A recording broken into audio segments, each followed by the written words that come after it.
Many people enjoy solving puzzles. From the time we are babies, we start with simple shapes and chunky little knobs, carefully fitting each piece into its rightful place.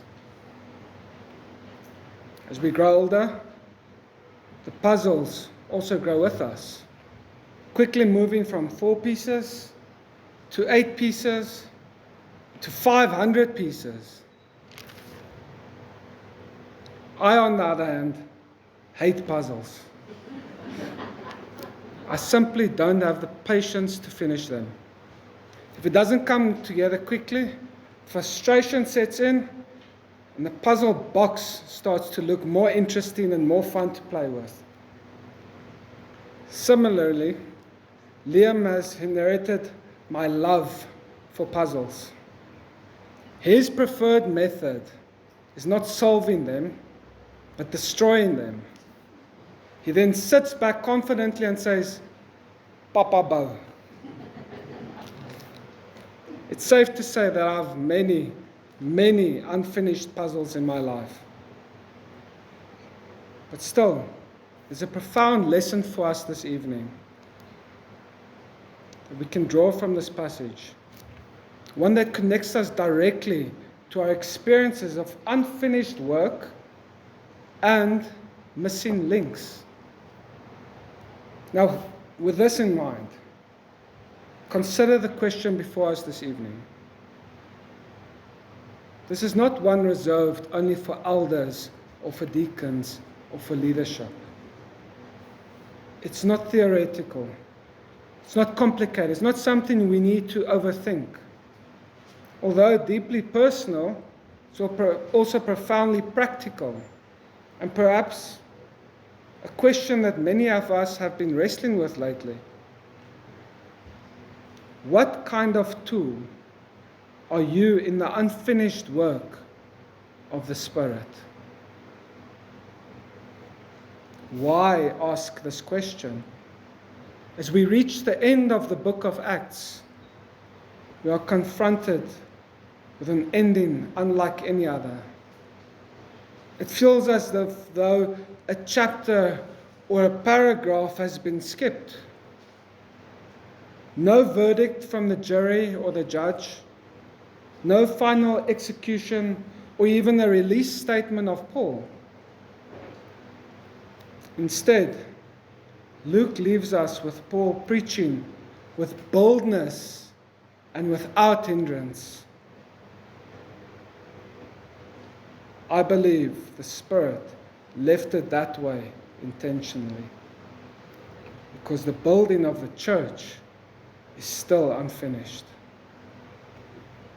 It's not merely a story left in the first century, but it's a testimony of what he continues to do today. The same Spirit who led the apostles, the godly men, the godly women, is active today and living in each one of us who profess Christ as Lord. Paul was not just a great apostle, but a willing instrument of God, one that is usable in his hands, one that will be used to finish the puzzle he was called to finish, one who has run and finished the race he has promised to do. Gracious Father, thank you that we can gather this evening under your word. Thank you that the story of Acts did not end in the first century, but continues even now as your Spirit still builds your church. Lord, as we come before you, we confess that we are often like unfinished puzzles. We are impatient, distracted, and sometimes even unwilling. Yet you are the master builder, and you choose to use ordinary people like us as your instruments. Open our hearts this evening to receive your word and shape our attitudes, and may we align our desires with your will. Help us not only to hear your word, but to respond in obedience and faithfulness. We pray this in your mighty and holy name. Amen. Thank you, Brendan, for reading the passage earlier. So as you've heard, our passage tonight is taken from Acts chapter 28, verse 11 to 31. At last, Paul is in Rome, the destination of a long mission. The Lord has sent him there, and there he was. He arrives there to defend himself against a crime he did not commit, facing opponents who want to silence him, and even some who want to kill him. To put this moment into perspective, we have gone through 90 sermons, give or take, on Acts, which have taken us a year and a half about. Looking back, my prayer this evening is that these sermons are not finished and revisited only once in a blue moon, but that they mark a start of a deeper journey in the book of Acts, where you see how Christ continues to build his church today, where you see Christ does never sleep. His work is not yet finished, and we are an essential part of that unfinished puzzle. Are you a missing piece to finish his masterpiece? The real question is, are you obedient to his calling? Are you willing to be used as a tool in building his church? Going back in the book, we see that Paul has defended himself 5 times, and he has given his testimony 3 times. It all started before the Jerusalem crowd in Acts 22, where Paul first stated his Jewish background, and then he delivered his first testimony. The crowd did not accept him, and they erupted in rage.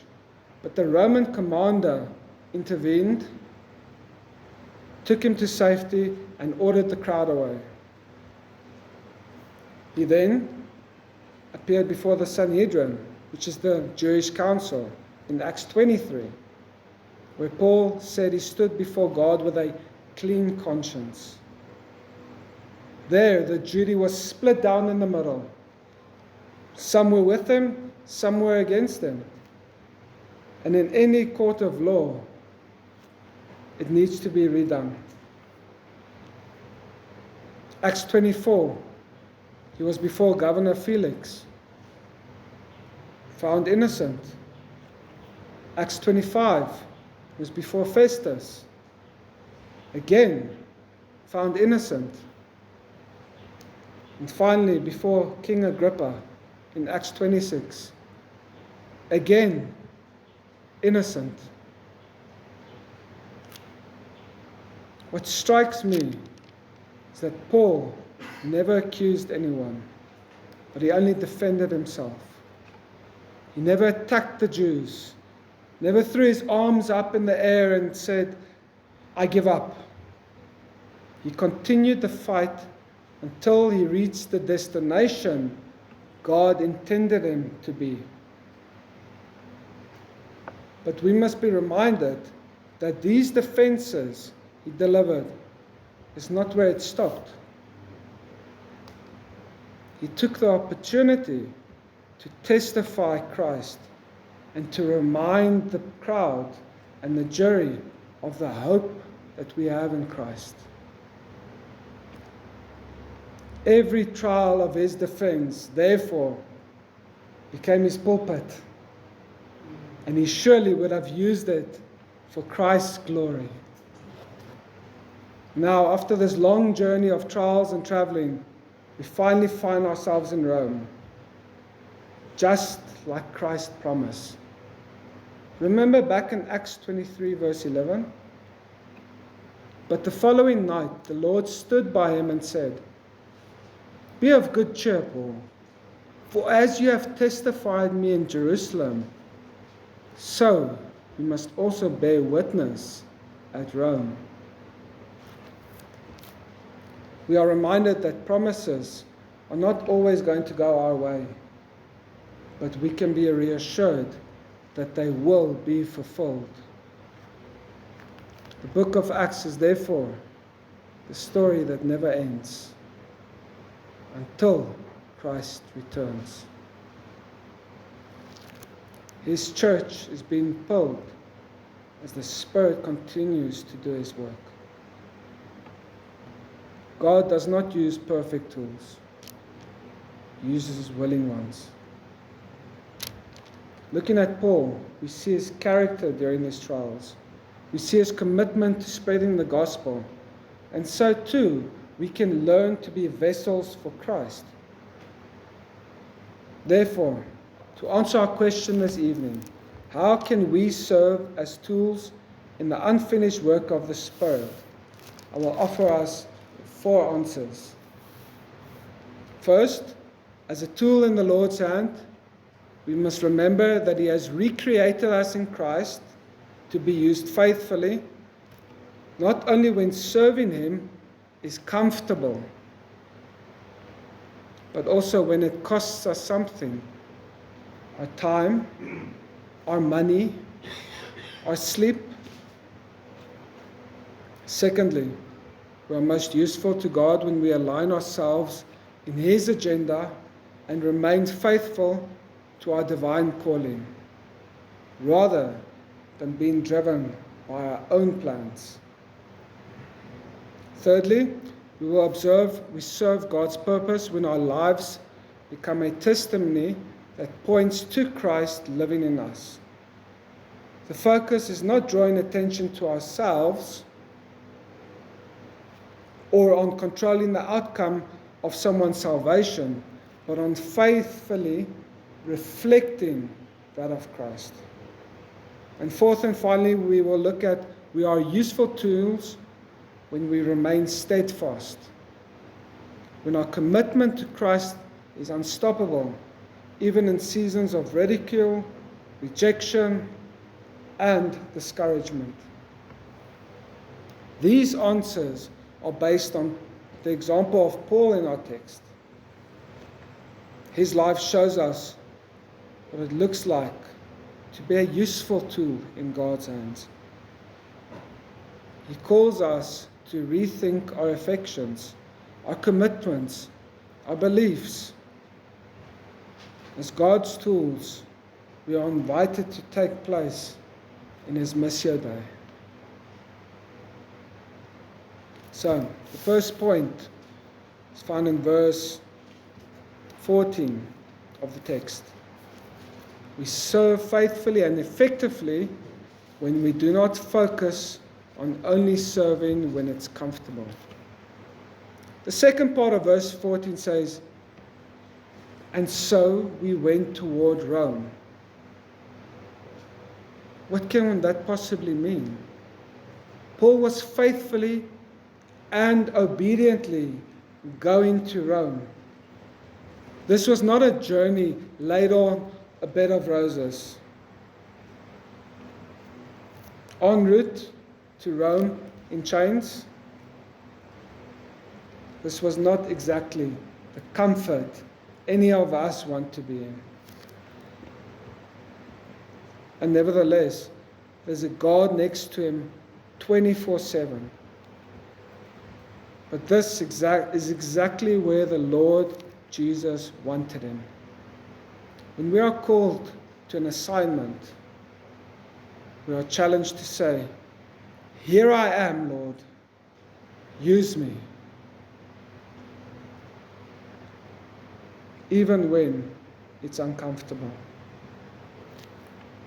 A willing and obedient spirit is required, and only then we can be used for His glory. Turn with me to Philippians chapter 2, verse 12. That's Philippians chapter 2, verse 12.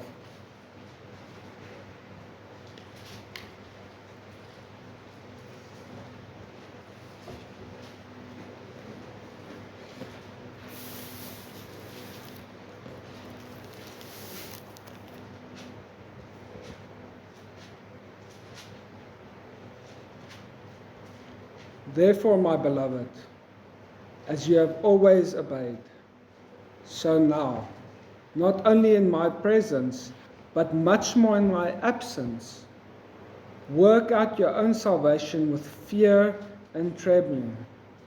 Verse 13, for it is God who works in you, both to will and to work for his good pleasure. Do all things without grumbling or disputing, that you may be blameless and innocent, children of God without blemish, in the midst of a crooked and twisted generation, among whom you shine as lights in the world. And if you still continue in your disobedience, what does the psalmist have to say in Psalm 51, verse 12? Restore to me the joy of your salvation, and uphold me with a willing spirit. Remember where you were, lost, without hope, without a way. And it's up to you to make a decisive decision how to dedicate and change your attitude to be committed to the work of Christ. Remember the sermon Pastor Brian preached last Sunday on Acts 27 on the shipwreck? They realized they could not fight the storm, so they let go. When you are in a storm, let God take over and let him use you. Don't steer against him, or you will no longer be useful. This leads me to my second answer this evening. It's found in verse 20. Encourages our usefulness by being faithful to his calling, his kingdom agenda. So verse 20 of the text. For this reason, therefore, I have called for you, to see you and speak with you. For the hope of Israel, I am bound with his chains. Paul did not take very long to summon the Jewish leaders. He did not let the grass grow under his feet. Instead, only after 3 days, he told them, come, let me plead my case. Not only that, but tell them of Christ from the morning till the evening. He did not say, oh, woe is me, look at me. He was Christ-focused and gospel-focused. He boldly declares, because of the hope of Israel, that I am bound to these chains. I can just imagine Paul saying, look at these chains. This means he does not complain or defend himself aggressively. Instead, he confirms that his suffering is part of God's redemptive plan. Paul was not concerned with what others thought of him, but he was committed to the assignment given to him. He was committed to preaching and teaching the Word of God. Do not wait for a convenient time. God and all, he will not stop until he took his last breath. He was a tool that the Holy Spirit can use. Is this true of you today? This challenges us to see if we are faithful to our calling. Are we committed only when it's convenient? Or are we willing to follow Christ even when it costs us our comfort, our sleep, our time, our money? Christ challenged us in Luke 9:23. And he said to all, "If anyone would come after me, let him deny himself and take up his cross daily and follow me." We know what is required of us. And this leads me to our third answer this evening, which is found in verse 23 to 24. A zealous tool does not try to control the result. Verse 23. So when they had appointed him a day, many came to him at his lodging, to whom he explained and solemnly testified of the kingdom of God, persuading them concerning Jesus from both the law of Moses and the prophets, from morning till evening. And some were persuaded by the things which were spoken, and some disbelieved. Paul spent night and day explaining and persuading of Jesus Christ, not defending himself at this point. He was not there to control the situation for his own personal gain. The passage even tells us that some believed and some disbelieved. Think about this. He's chained to the soldier at all times. He's on trial. But what does he do? He takes the opportunity to continue spreading the gospel and giving glory to God. He was obedient to the commission Christ gave us in Matthew 28. Make disciples. Paul did not try to manipulate or pressure the Jewish leaders. Instead, he explained and taught from morning to evening and relied on God for the result. Our commission as believers is not to have a head count of how many we have led to Christ. Our calling is merely to bear witness and not to control a preconceived outcome. Turn with me to John chapter 16, and we'll be reading from verse 8. That's John chapter 16, verse 8.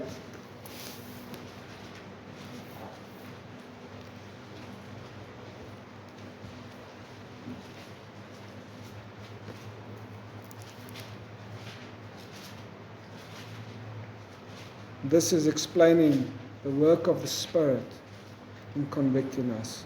Verse 8. And when he comes, he will convict the world concerning sin and righteousness and judgment. Concerning sin, because they do not believe in me. Concerning righteousness, because I go to the Father, and you will see me no longer. Concerning judgment, because the ruler of this world is judged. I still have many things to say to you, but you cannot bear them now. Verse 13. When the Spirit of truth comes, he will guide you in all the truth. For he will not speak of his own authority, but whatever he hears he will speak, and he will declare to you the things that are to come.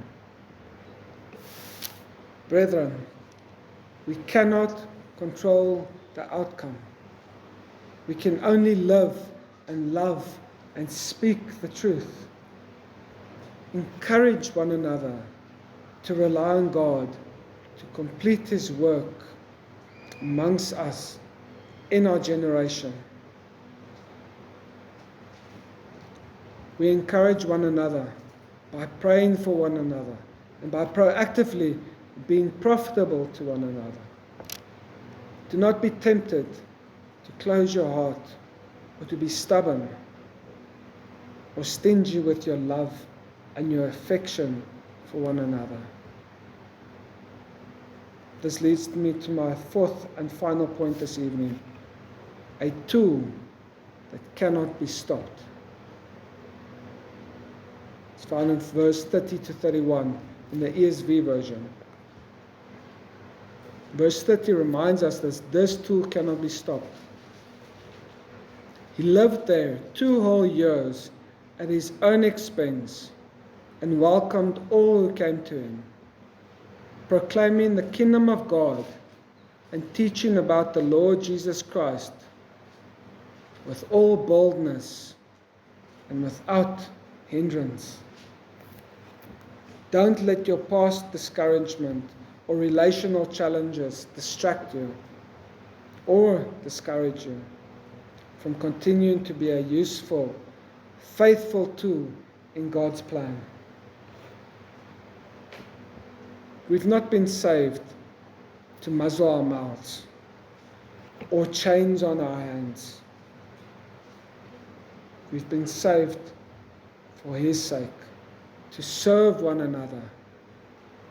These answers stir our sense of urgency to live a Christ-like life so that His love can be seen by all. And they will say we are His disciples because of our love for one another. Be bold in your expressing your love for one another. This is the truth, and this is your calling. These final verses are not incomplete, but rather the start of a beautiful chapter in history. Acts chapter 1. Acts is chapter 1 of Christ building His church. We may face opposition from our family and our friends and our co-workers. The government may even try to silence you, but we can be comforted that the Holy Spirit living in us will help our willing obedience to complete His work. As Jesus taught us, and as we learn yet this evening, with boldness and without hindrance. The question is not whether God will continue His work. The question is are you willing to be obedient to your calling? We are not spotless or flawless. We are stained. But God calls ordinary believers like me and you today to carry out extraordinary tasks. Embrace where God has placed you and remain faithful in your calling to serve Him and to serve one another. Therefore, let us wholeheartedly embrace our role as instruments in the ongoing and unfinished work of the Holy Spirit, committing ourselves to participate actively and faithfully in the advancement of God's redemptive plan. Let us be useful tools in the unfinished work of the Holy Spirit, making us more like Christ. Amen. And Father God, thank you for reminding us tonight that your work is not finished, that we have the privilege of being part of building the church as your instruments. As Paul was faithful and bold, even in his chains, he remained faithful to the end, remained faithful to the last breath. Give us willing spirits, hearts that point others to Christ, and endurance when we face discouragement or opposition. Make us useful tools in your hands this week, in our homes, in our workplaces, and in your church. May your name be glorified forever. Amen.